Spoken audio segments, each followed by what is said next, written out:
Uh, this is the third video of lesson 11 of science for class 7, and the topic is the respiration in animals, यानी कि जंतुओं में श्वसन.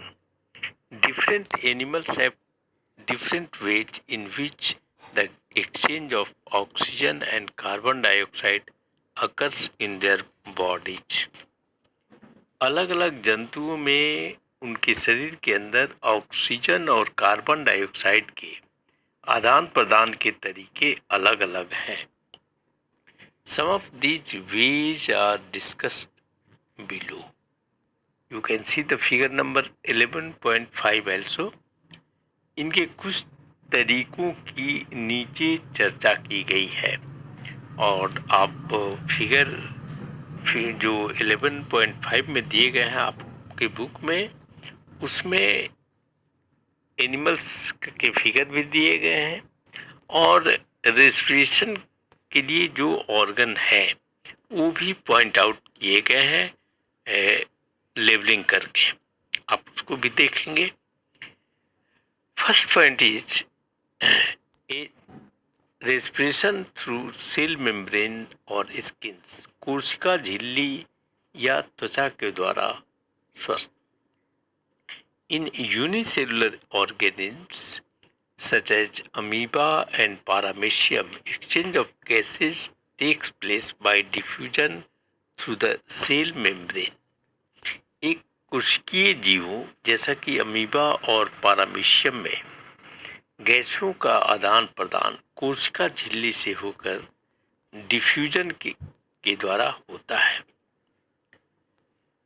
In hydra and earthworm, exchange of gases takes place by diffusion through the moist outer surface. Hydra और केचुआ में गैसों का आदान प्रदान नम बाहरी सतह से होकर के विसरण के द्वारा होता है. Second point is the respiration through air holes.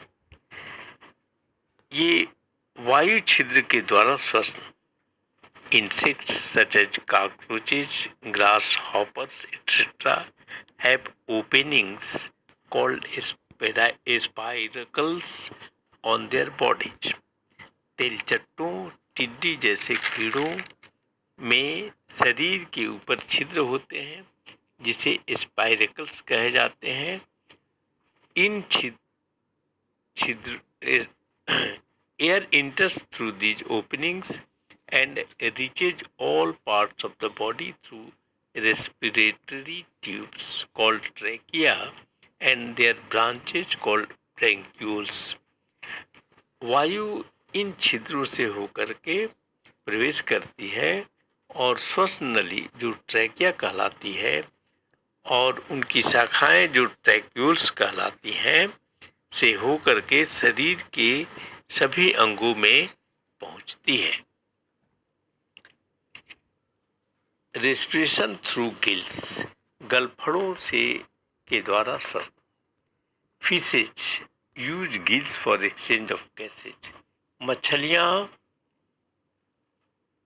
गैसों के आदान प्रदान के लिए गलफड़ों का इस्तेमाल करती हैं. Gills are made up of large number of filaments richly supplied with thin blood veins called capillaries.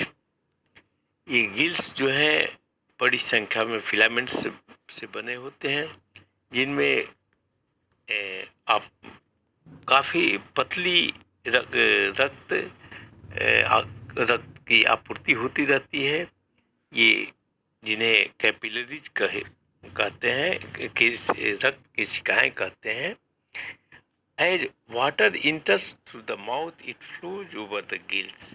जैसे ही पानी मुंह में प्रवेश करता है यह गलफड़ों से होकर के गुजरता है. The blood in the capillaries absorbs oxygen and gives out carbon dioxide through it's walls.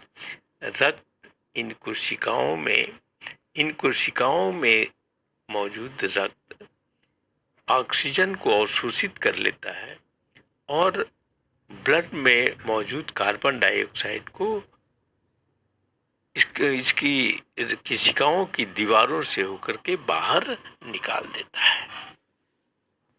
Respiration through lungs, फेफड़ों के द्वारा श्वसन। ए tadpole has gills, but as it grows into a frog, it develops air bags called lungs for gaseous exchange. एक tadpole जो कि एक larva है मेढक का, उसमें गलफड़े होते हैं, लेकिन जैसे ही ये बढ़ करके एक मेढक बनता है, इसके अंदर एक थैली, वायु थैली बनती है जिसको हम लोग फेफड़ा कहते हैं। ये गैसों के आदान प्रदान के लिए होता है। दो frogs have lungs, they can also breathe through their moist skin, just like earthworms. यद्यपि कि मेढक में रेस्पिरेशन के लिए लंग्स होते हैं, लेकिन अर्थवर्म की तरह यह भी अपने स्किन से भी रेस्पिरेशन करता है या इसकी कर सकता है। Birds and mammals also have highly developed lungs where gaseous exchange takes place. पक्षी और मैमल्स जो हैं उनमें विकसित फेफड़े होते हैं जिनसे होकर के गैसों का आदान प्रदान होता है। Now here are some oral questions, just you will try to solve it. First is respiration and breathing are the same. Do you agree? Give reasons. No, respiration and breathing are different. I am not agree with this statement, and you will write the reasons. आप तुम लोग कारण भी इसका लिखोगे, क्योंकि respiration जो है वो एनर्जी लिबरेट करता है, और ब्रीथिंग जो है, breathing is only for exchange of gases, यानी कि इनहेल करना ऑक्सीजन को, एक्सेल करना ये कार्बन डाइऑक्साइड। सेकेंड है exchange of gases for respiration occurs in both plants and animals. In which of these is the rate of exchange of gases faster? सही बात है, दोनों में रेस्पिरेशन होता है, एक्सचेंज ऑफ गैसेज होता है रेस्पिरेशन के लिए, लेकिन एनिमल्स में फास्टर होता है प्लांट की। Rate of exchange of gases in animals is faster. Third question है exchange of gases in animals take place in many ways, name 3। ये जंतुओं में गैसों का आदान प्रदान कई तरीकों से होता है, उनमें से 3 तरीकों का नाम बताइए। तो आपके बुक में तो थ्रू लंग्स दिया है, थ्रू गिल्स दिया है, थ्रू स्किन और सेल मेम्ब्रेन दिया है, थ्रू एयर होल्स। ये चारों में से कोई भी आप ये लिख सकते हैं, और फिर just you can write the examples also. Okay, thanks. Now I conclude this video, and I shall meet again in the next video from with the same chapter and but different topics. Thanks.